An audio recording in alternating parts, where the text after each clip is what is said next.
예. 여러분, 우리 모두 다 축복받기 원하고 행복하게 살기를 원하거든요. 그런데 여러분 잘 생각해 보세요. 사람들이 이게 복 받기를 되게 좋아한다고요. 그래서 대문에도 복이라 쓰고 옷에도 복이라고 쓰는 옷도 있고, 심지어는 숟가락, 젓가락, 밥그릇에다 복이라고 써 있다고요. 그렇게 복을 좋아한다고요. 근데 복 받는 사람이 많을까요? 그렇지 않다고요. 잘 보십시오. 사람들은 행복하게 원하고 복 받기 원하지만 복 받을 행동을 안 해요. 행복한 삶을 살아가려고 노력하지 않는다고요. 참 신기하죠? 사람들이 복 받기 원하고 행복하게 원하는 그 마음은 강렬한데, 자기가 복 받으려고, 자기가 행복하려고 삶을 그렇게 살지 않아요. 그러니까 하늘에서 복이 뚝 떨어지길 바라는 거예요. 복은 그렇게 오는 게 아닙니다. 이것은 마치 우리 모두 다 건강하게 원하지만 건강하길 원한다고 다 건강한 게 아니에요. 건강하기 위해서 열심히 운동하고 또 먹는 걸 조절하고 자기 마음을 잘 다스려야지 건강할 수 있는 거예요. 나는 건강해야지 하면서 조금도 움직이지 않고 조금도 먹는 것도 조절하지 않고 또 마음도 잘 이 마음의 평강을 누리려고 노력하지 않는다면 그 사람은 평생을 가도 건강하지 않습니다. 그냥 날마다 건강하기만 바라는 거예요. 여러분, 성공하기 바라는 사람들은요, 그거 마치 열심히 일해야 돼요. 최선을 다해서. 그냥 성공이 하늘에 뚝 떨어지는 게 아닙니다. 신앙도 마찬가지예요. 여러분, 신앙이 좋은 거 다 알잖아요. 그런데 그 좋은 신앙생활하면서 왜 우리 신앙생활이 축복이 있고 하나님의 은혜가 넘쳐나고 행복한 신앙을 살지 못한 이유가 뭐죠? 그렇게 노력을 안 해요. 다 신앙이 좋은 줄 알지만 그 어떻게 좋은지를 아는 그 신앙생활을 다 알면서도 실천이 안 되는 거예요. 그러니까 평생 신앙생활하면서도 날마다 하나님 나 복 주세요. 하나님 나 행복한 신앙생활하게 해달라고. 여러분, 정말 지혜로운 성도는요, 하나님 앞에 기도한 대로 사는 거예요. 할렐루야. 기도한 대로 사는 거예요. 말씀을 들은 대로 실천한 거예요. 할렐루야. 그게 복이에요, 여러분. 복이 하늘에서 뚝 떨어지는 게 아니에요. 우리 하나님은 그런 하나님 아니에요. 그러니까 내가 정말 신앙생활 행복하고 즐겁고 잘하기 위해서는 그렇게 삶을 살아가야 돼요. 사실 그렇게 살아가는 것이 행복 그 자체입니다.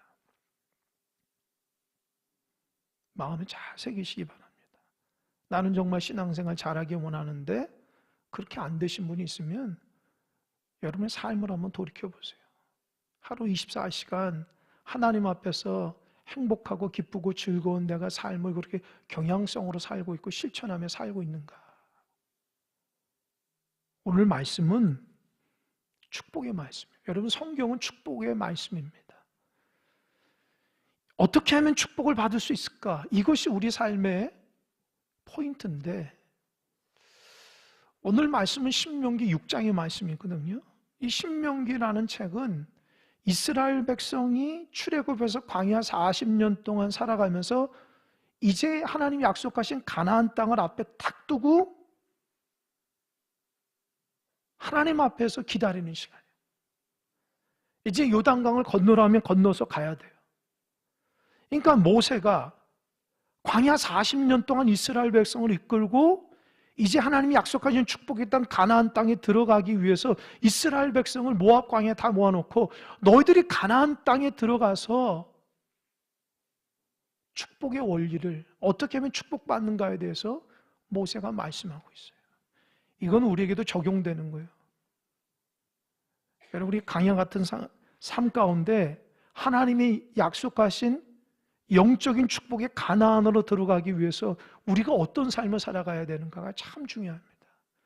오늘 어린이주를 맞이해서 우리 장년들과 어린이들과 함께 있으면서 어떤 말씀을 함께 하다가 기도하는 가운데 이 말씀을 주시는 거예요. 이 말씀은 제가 몇 번 설교했어요. 그러나 볼 때마다 새로워요. 오늘 말씀에 다현이가 6장 1절에서 3절까지 읽었는데 6장 1절에서 3절이 한 부분이고 4절에서 9절이 두 번째 부분이에요. 이 상반절에 있는 1장의 3절에 대한 말씀은 뭐냐? 하나님 말씀에 순종하며 복을 준다는 거예요. 뭐라고요? 하나님 말씀에 순종하며 뭘 준다고요? 복을 준다는 거예요. 어떤 복을 주냐? 잘 보세요. 첫 번째 2절 한번 읽어보겠습니다. 2절 자막 한번 띄워주시고 한 목소리 읽겠습니다. 시작. 곧 너와 내 아들과 내 손자들이 평생에 내 하나님 여호와를 경외하며 내가 너희에게 명한 그 모든 규례와 명령을 지키게 하기 위하며 또 내 나를 장구하게 하기 위한 것이라. 여러분 2절에 보면은 너와 너의 아들과 내 손자들이 평생에 하나님 말씀을 경외하라는 거예요. 할렐루야. 여러분만 아니라 여러분의 자녀과 여러분의 후손들까지 다 하나님 말씀 앞에 순종해야 돼요. 그렇게 하면 자막 다시 한번요. 그렇게 하면 어떻게 하는데 맨 마지막 절에 내 나를 장구하게. 이 장구가 뭐예요? 그래요. 장수하는 축복을 주신다는 거예요. 여러분 하나님 말씀에 순종하면 장수의 복을 받습니다. 할렐루야. 오래 사는 거 뭐 그 가문에 오래 사신 분들이 많으면 오래 산다 할 수도 있지만 성경적으로 보면은 예수님 잘 믿는 사람들이 하나님의 은혜로 오래 사는 거예요. 약속대로. 두 번째 축복이 뭐냐? 3절 한번 읽어볼까요? 두 번째, 세 번째 축복 3절 한번 읽어보겠습니다. 시작. 이스라엘아 듣고 삼가 그것을 행하라. 그리하면 내가 복을 받고 내 조상들이 하나님 여호와께서 내게 허락하신 것 같이 적과 꿀이 흐르는 땅에서 내게 크게 번성하리라. 두 번째로는 내가 복을 받고, 따라해보세요. 내가 복을 받고, 세 번째는 내가 크게 번성하리라. 그러니까 세 번째 복이 뭐예요? 첫 번째는 뭐라고 그랬어요? 장구하는, 오래 사는 복을 받고, 두 번째로는 하나님 주시는 복을 받고, 세 번째로는 크게 번성하는 거예요. 자막됐습니다. 여러분 모세가 지금 이스라엘 백성에게 가나안 땅에 들어가서 받을 복을 세 가지를 얘기하는 건데, 여러분 가나안 땅은요 그냥 들어가기면 복을 받는 땅이 아니에요. 여호수아에서 보면은 가나안에 7족속이 있다. 그들은 거기에 오랫동안 정착하면서 농사도 짓고 성도 짓고 자기들 터전을 다 만들고 강력한 군사들이 있는 곳이라고요. 그곳을 들어가는 거예요. 근데 들어가서 어떻게 복을 받아요? 하나님이 돌봐줘야지 전쟁에서 지지 않는 거예요. 오래 살 수 있으려면은 그 7족속의 큰 바구니 가운데 승리하며 살아가면서 하나님이 돌봐줘야 돼요. 그러니까 오래 사는 것은 그냥 가만히 오래 사는 게 아니에요. 그 전쟁의 틈바구니에서 하나님께서 돌보신다는 의미예요.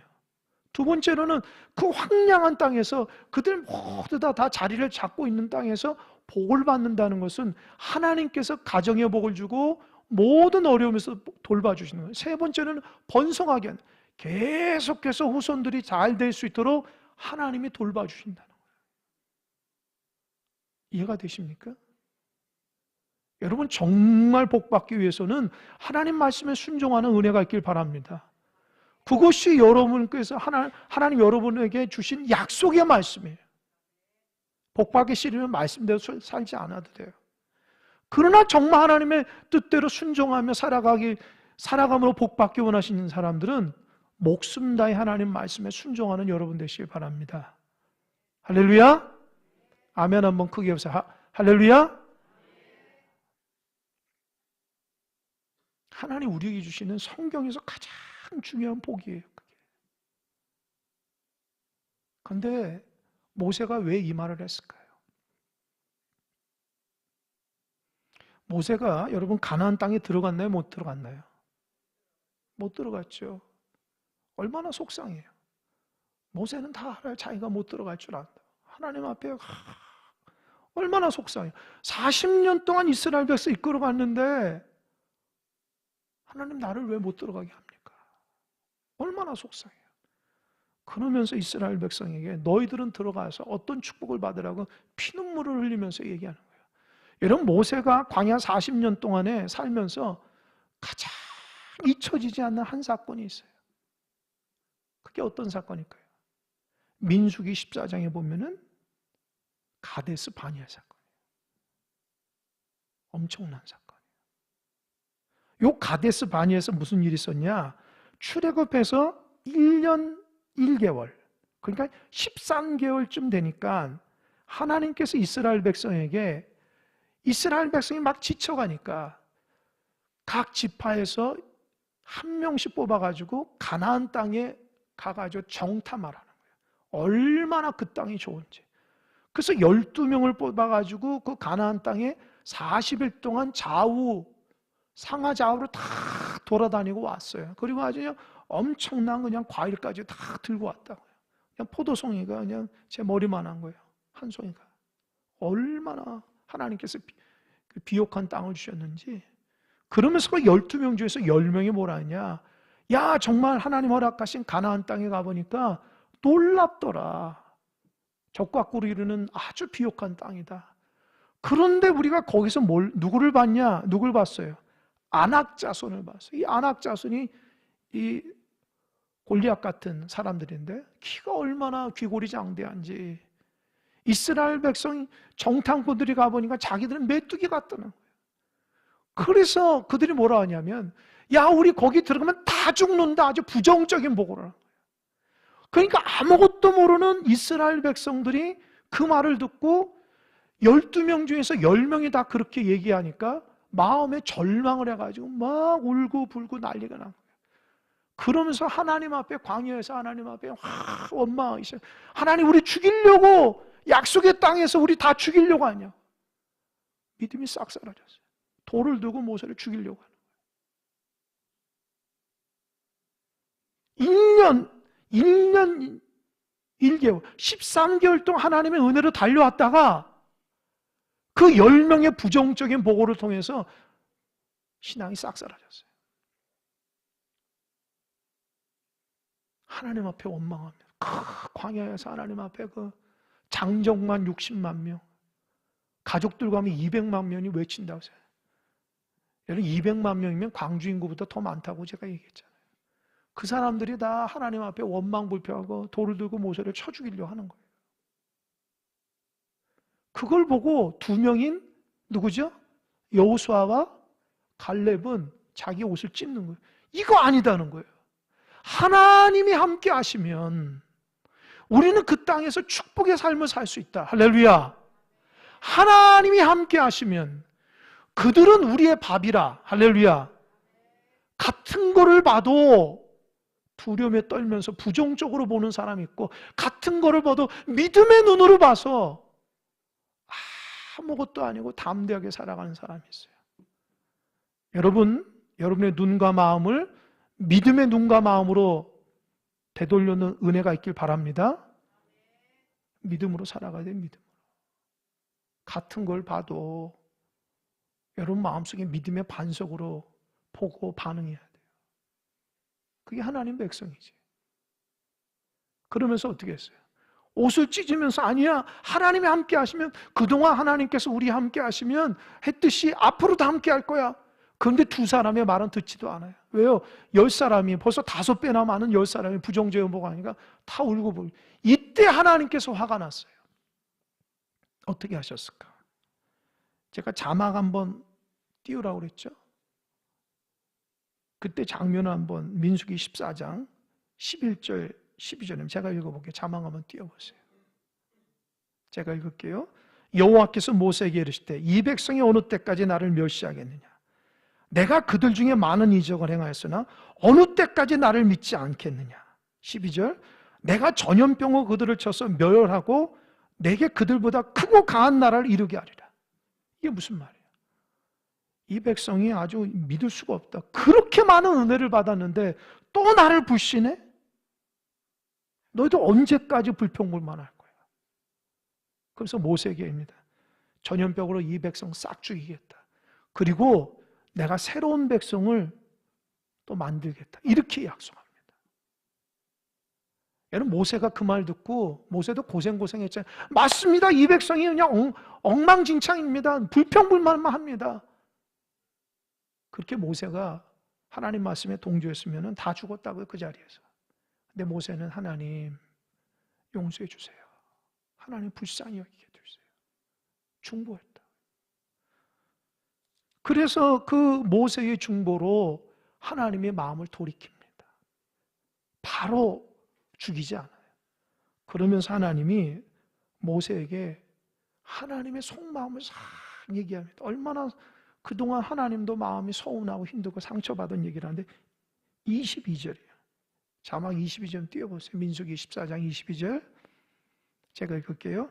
내 영광과 애굽과 광야에서 행한 내 이적을 보고서도 이같이 10번이나 나를 시험하고 내 목소리를 청정하지 아니한 그 사람들은 23절, 24절까지 내가 그들의 조상들에게 맹세한 땅을 결단코 보지 못할 것이요 또 나를 멸시하는 사람은 한 사람도 그거를 보지 못하리라. 그러나 내 종 갈렙은 그 마음이 그들과 달라서 나를 온전히 따랐은즉 그가 갔던 땅으로 내가 그를 인도하여 드리리니 그의 자손이 그 땅을 차지하리라. 뭐라고 그랬어요? 하나님이 너무 속상해서 너희들 10번이나 나를 속였어. 사람을 속인 게 아니라 하나님의 10번을 속인 거예요.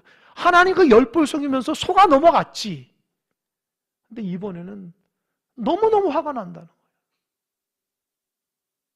하나님 말씀에 불순종하니까. 이스라엘 백성 하나님 무서운 줄 몰라.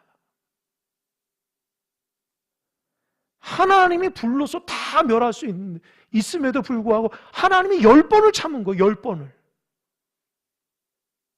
그 하나님의 긍휼과 자비를 모르고 계속해서 하나님 앞에 불신앙인 거예요. 그러면서 어떻게 했어요? 당장 죽이지 않아요. 어떻게 했어요? 그러나 불평불만한 사람은 가나안 땅에 못 들어간다고 그래요. 그러나 갈렙은 그들 마음과 다르다는 거예요.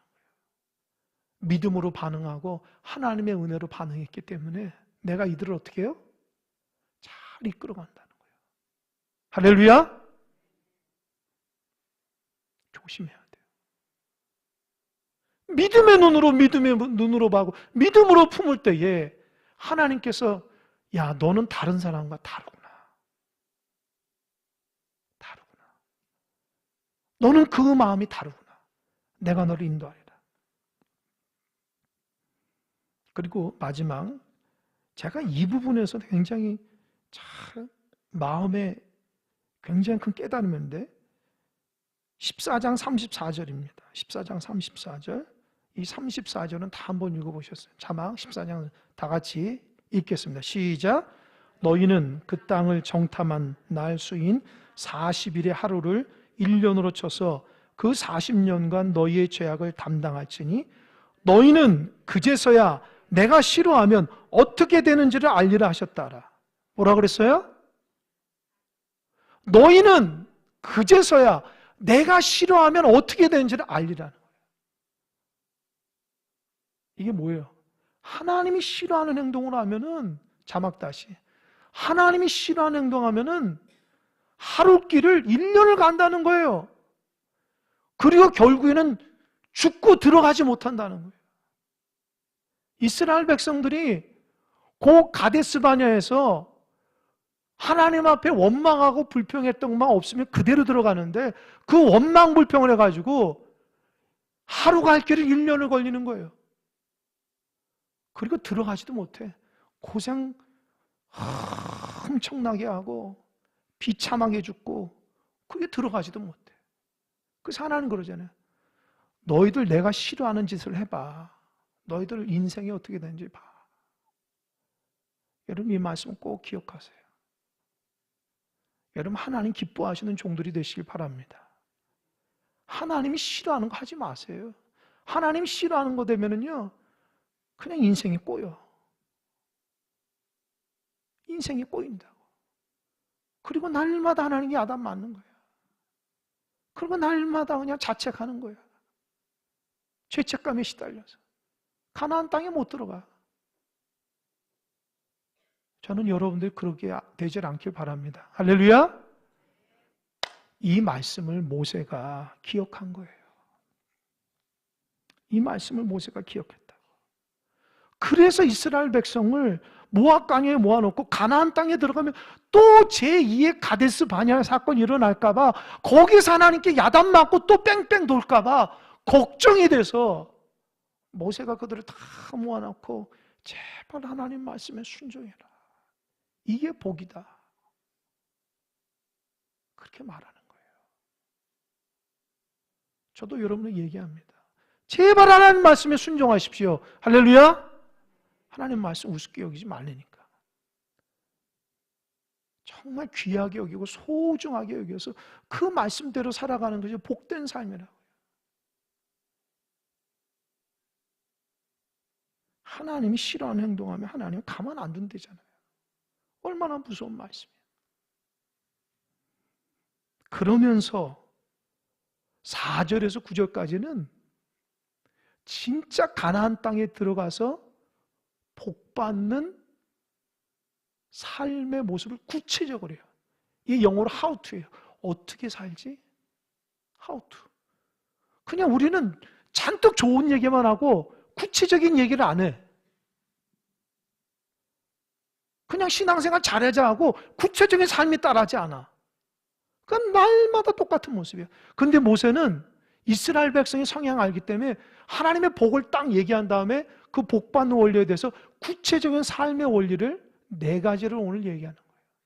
여러분도 마음속에 새기세요. 그대로 가정에서 실천하세요. 첫 번째, 따라해보세요. 하나님을 사랑하라.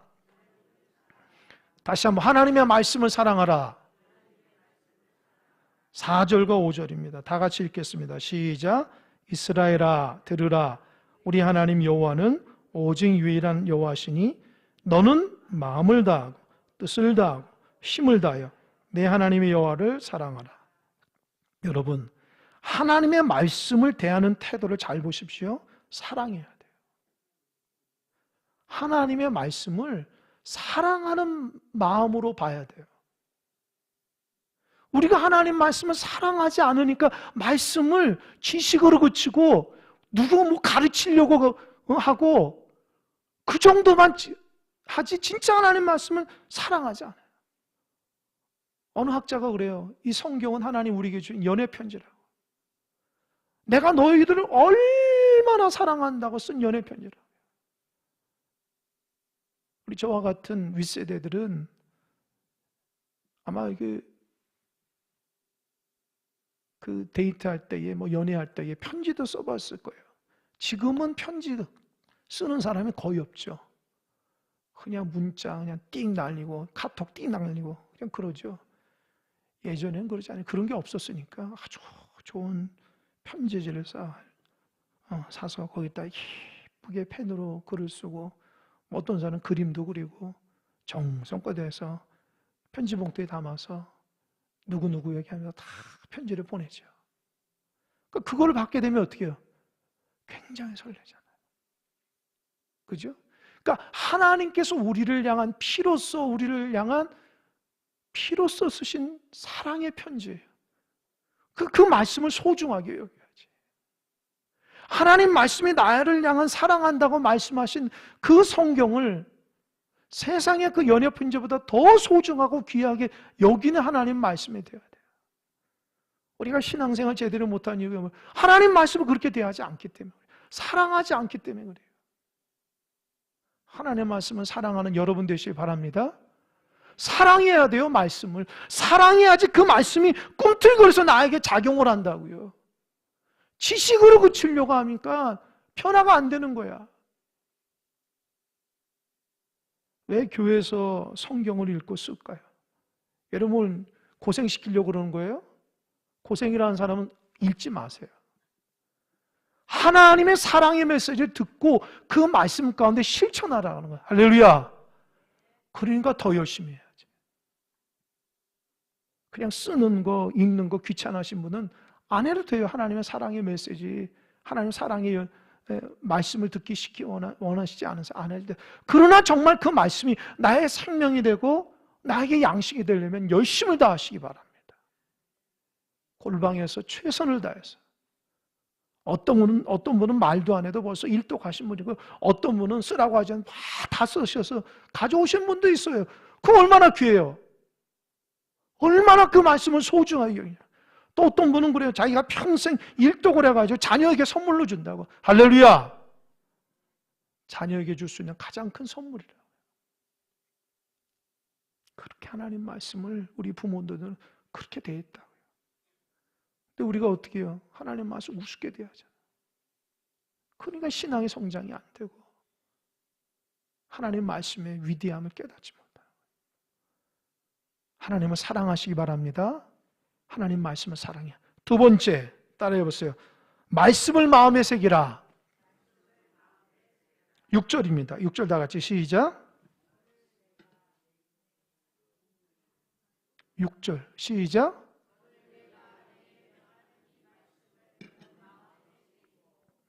여러분, 마음에 새기라는 거예요.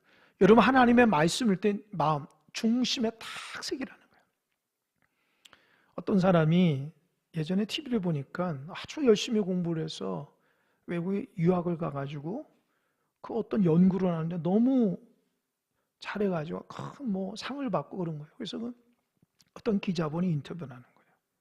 어떻게 해서 이렇게 열심히 공부하고 어떻게 해서 이렇게 좋은 업적을 남겼습니까? 그러니까 그분이 그래요. 자기 어머니가 자기 어렸을 때에 돌아가셨는데, 어머니가 돌아가시면 그렇게 얘기해요. 야, 우리는 가난하기 때문에 할 수 있는 게 없다. 공부밖에 없다. 너 열심히 공부해라. 집안을 이렇게 세워라. 그렇게 얘기를 했다는 거예요. 그랬더니 그 사람이 어머니 돌아가실 때 그 말씀을, 유언의 말씀 마음속에 새겨서 참 친구들하고 놀기도 쉽고 또 이것저것 다 하고 싶지만 어머니 말씀 따라 열심히 공부했다는 거예요. 그래서 학업을 계속 이어가고 유학도 가고 유학에서도 열심히 연구해서 그렇게 열심히 하니까 길이 열렸다는 거예요. 그러면서 내가 이렇게 될 수 있는 것은 어머니 말씀 때문입니다. 여러분, 사람의 말도 마음에 새기니까 일생이 달라져요. 하나님의 말씀도 여러분 마음속에 새기면 달라질 줄 믿으시기 바랍니다. 소중하게 여기고 결단하면서 여겨야 되는데 우습게 여기면 안 돼. 인생이 우습게 되는 거예요. 소중하게 여기면 하나님은 소중한 인생으로 만들어주시는 거예요. 우리 아이들도 잘 들으세요. 진짜 하나님 말씀 어렸을 때 참 훈련받은 디모데라는 사람이 있는데, 이 디모데는 어렸을 때부터 외조모 로이스와 어머니 유니기로부터 하나님 말씀을 잘 훈련받았더니 나중에 큰 믿음의 인물이 된 거예요. 하나님 쓰시게 했다. 하나님 말씀을 소중하게 여기십시오. 마음속에 새겨야 돼.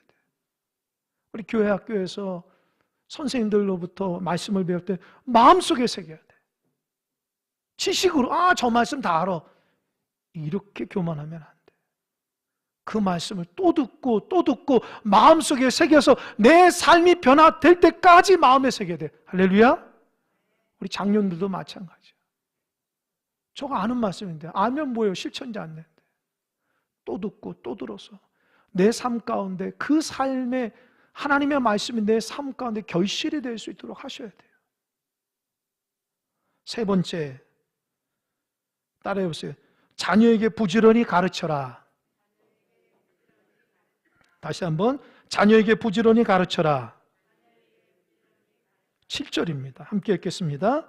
내 자녀에게 부지런히 가르치며 집에 앉았을 때에든지 길에 갈 때에든지 누워있을 때에든지 일어날 때에든지 이 말씀을 강론할 것이며. 여러분, 자녀에게 부지런히 가르치라는 거예요. 이 부지런히라는 말이 그 뒤에 있잖아. 집에 앉았을 때든지 길에 갈 때든지 누워있을 때든지 일어날 때든지. 그러니까 어떻게 해요? 그냥 거의 24시간 가르치라는 거예요. 부지런히. 우리 자녀들 한번 대답해 보세요. 집에 부모님들이 너희들 신앙생활 잘해라, 말씀 잘 읽고 기도 생활하고 하나님 은혜 가운데 사는 날마다 그렇게 얘기하는 자녀가 있어요? 대답해 보세요. 내가 그 부모는 축복해야 된다. 있습니까? 여러분, 자녀들에게 그렇게 해야 돼요.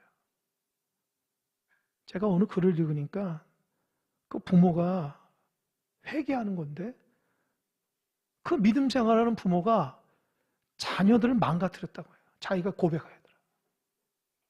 하나님께 나아가는 길을 자기가 막았다는 거예요.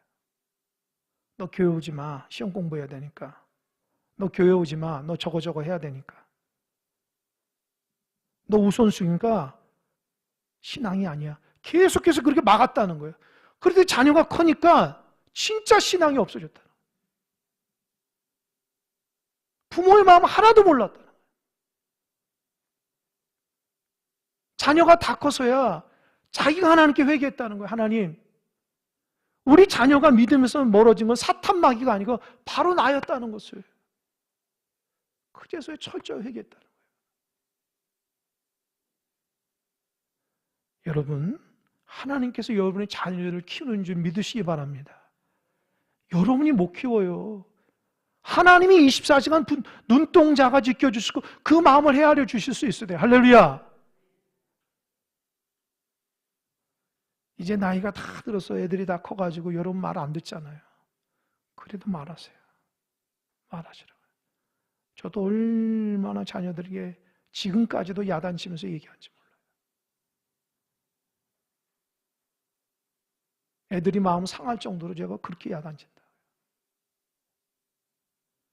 주님 말씀대로 부지런히 가르치라 했으니까 언젠간 듣겠지. 자녀들 싫어하고 자녀 다 커서 부모 싫어할까 봐 아닙니다. 부지런히 가르쳐야 돼요. 어떻게 말하는 거는 여러분이, 태도는 여러분이 정하는 건, 말의 억양은 여러분이 하는 것이지만 하나님 말씀에서 꼭 부지런히 가르쳐야 돼요. 그렇게 해야지 자녀들이 하나님 은혜 가운데 살까 말까라고요. 여러분, 지금은요 세상이 너무 악하기 때문에 자녀들이 세상에 탁 맛을 들이면 하나님의 은혜 가운데 살아갈 수 없어요. 분별이 안 돼요. 옛날 세대하고 우리 어른 세대하고 완전히 다르더라고요. 지금은 세상에 얼마나 좋은 것들이 많고 눈에 보이는 게 얼마나 휘황찬란한 게 많아요. 교회에서 이렇게 예배하고 말씀 먹으면 얼마나 초라하게 느끼는지 몰라요. 그러나 그들이 초라하게 느끼고 아무것도 아닌 그 신앙대로 살아가는 것이 하나님의 축복임을 믿으시기 바랍니다. 여러분, 자녀들과 함께 천국 가고 싶으면 끊임없이 자녀들에게 신앙을 강조하는 은혜가 있길 바랍니다. 자녀들이 잘 되면 뭐하냐고, 천국 못 가면 어떻게 하려고 그래요. 끊임없이 잘 권면하고 가르치세요. 자녀들하고 의가 상한다. 상해도 할 수 없어요. 하나님께 다 맡기세요. 할렐루야. 그 중심을 붙잡으신 분이 하나님이라는 거예요. 사람을 두려워하지 말고 하나님을 두려워하시라고요. 부지런히 가르쳐야 돼요. 네 번째, 6절과 7절입니다. 8절과 9절입니다. 함께 읽겠습니다. 시작.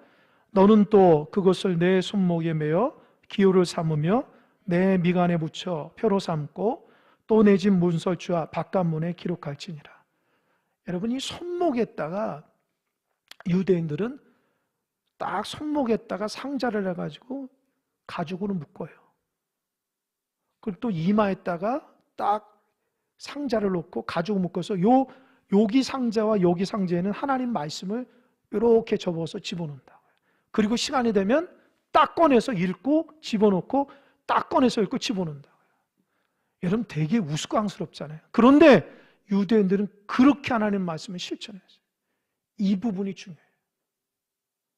여러분, 하나님 말씀대로 순종하십시오 라고 얘기했을 때에 아멘 하지만 진짜 손목에 붙이고 이마에 붙일 사람 누가 있겠어요?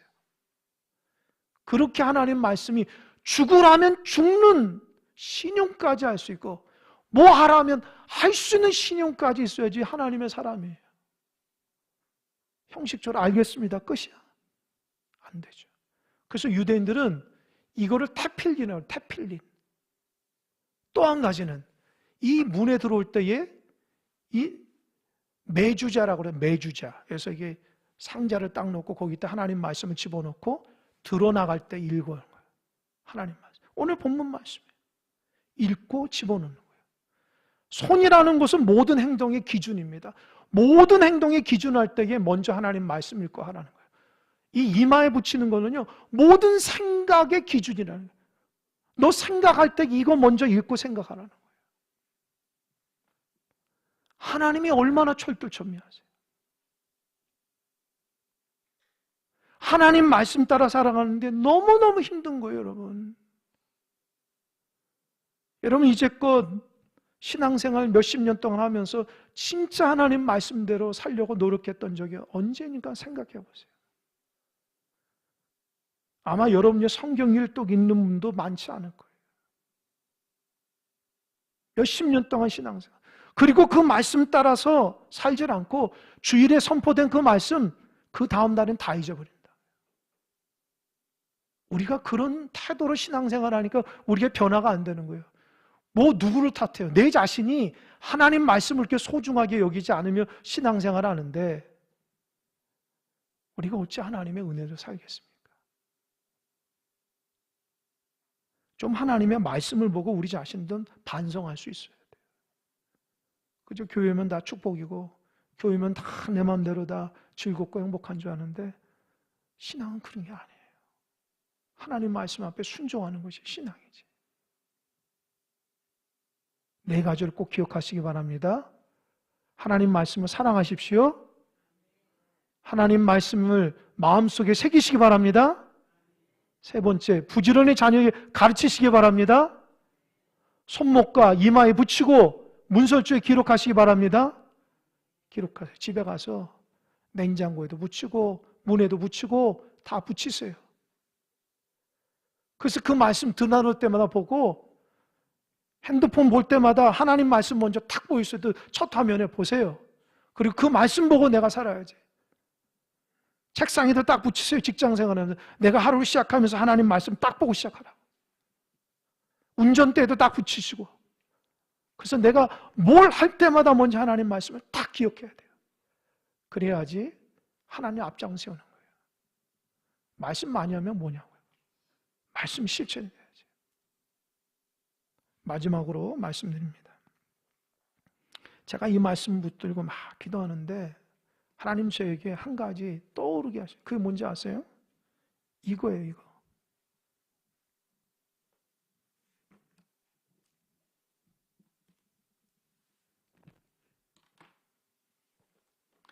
하나님이 이걸 떠오르게 했어요. 새벽에 기도하는데. 이게 뭐냐면 필사본 가보 성경이래요. 가보 성경.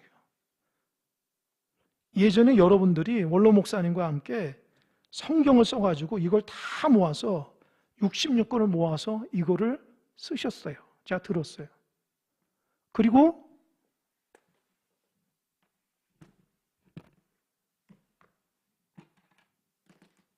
부임하니까 저기 딱 있더라고요. 저는 그동안 섬겼던 교회에서 강대상을 지저분하면 목사님들 야단 맞았어요. 아무것도 없이 만들었어요. 근데 저기 딱 있는 거예요. 제가 치유과다 기도하다가 아니야. 이거는 목사님과 성도들이 하나님 앞에 그 말씀대로 살아가 다짐하며 쓴 성경이야. 그대로 두자. 그대로 두자. 여러분의 손때 묻은 성경이기 때문에 여러분의 손때 묻은 그 성경을 그대로 실천하다고 하는 그 원로 목사님의 다짐과 헌신과 기도가 있었기 때문에 저 그대로 뒀어요. 여러분 그대로 실천하며 살아가고 있습니까? 그냥 쓰기만 하셨어요? 그 성경의 원리대로 그렇게 살아가고 있습니까? 이 종도 제가 한 번도 안 쳤어요. 원로 목사님과 여러분들이 함께 예배할 때 사용했던 거라고요. 저도 이렇게 치우고 싶지만 마음속에 은혜의 종이니까 치면 안 돼. 여러분의 신앙이 손때 묻은 것이기 때문에 제가 목회할 때까지 그냥 두려고 그래요. 저 뒤에 보면은 성경이 탁 펴져 있어요. 원로 목사님 새벽마다 기도하셨던 것 같은데 예레미야 33장 3절에 너는 내게 부르짖으라 내가 내게 응답하였고 내가 알지 못하는 크고 비밀한 일을 가르쳐 주리라. 목사님이 큰사랑교회가 기도하는 교회가 되고자 그 성경을 딱 펼쳐서 저기다 뒀기 때문에 제가 그대로 뒀습니다. 8년이 지나서 그대로 뒀어요. 그대로. 아무것도 하나 건들지도 않았어요. 왜 건들지 않았냐? 그 종의 마음을 알기 때문에 그래요. 목회를 해보니까, 이 단에서 해보니까 그 마음이 느껴지는 거예요. 여러분 한 사람 한 사람 변화되기 원해서 평생을 눈물로써 우리 성도들을 가르친 그 목회자의 마음이 전해지는 거예요. 제가 목회할 때마다 그게 계속 전해져요. 하나님이 종을 통해서 1대 목사, 2대 목사를 통해서 여러분이 하나님 말씀대로 살라고 권면하는데 여러분의 삶은 어떻게 변화되고 있는지 모르겠어요. 그대로 신천에만 살고 있습니까? 그냥 성경만 썼어요? 종만 갖다 놓은 거예요? 계속해서 교회가 유지되고 교회 안에 성도들이, 가정들이 살아갈 때에 그 은혜가 계속 전달되시기 바랍니다. 할렐루야. 강팍하지 마세요. 하나님 말씀에 순종하시기 바랍니다. 그것이 교회 존재 목적이고 하나님께서 종들을 통해서 말씀하신 귀한 메시지라고. 하나님의 축복의 백성들 되시기 바랍니다. 그 말씀 앞에 은혜가 넘쳐나는 하나님의 은혜로 축복받는 귀한 인생도 되기를 주님의 간절히 축원합니다. 아멘. 기도하겠습니다.